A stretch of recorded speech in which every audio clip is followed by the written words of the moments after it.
মানে অসংখ্য মিথ্যা মামলা দিয়ে হয়রানিমূলক, আজকে আমরা যারা তার সাথে গভর্নমেন্টে ছিলাম সেই সময় আমাদেরকে এই সমস্ত মামলা দিয়ে জেলে আটকে রেখেছিল এবং একটা মিথ্যা মামলা, একটা এনবিআরের মামলা।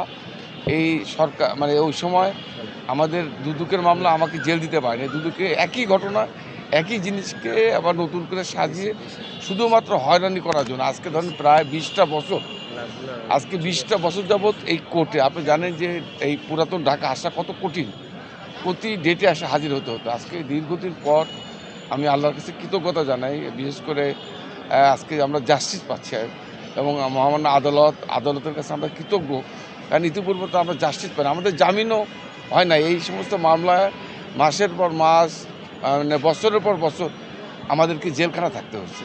এই যে এই মিথ্যা একটা হয়রানিমূলক মামলা, আমি গভর্নমেন্টে ছিলাম, হ্যাঁ, সামান্য মানে অর্থ অর্থাৎ মানে সাধারণ মামলা।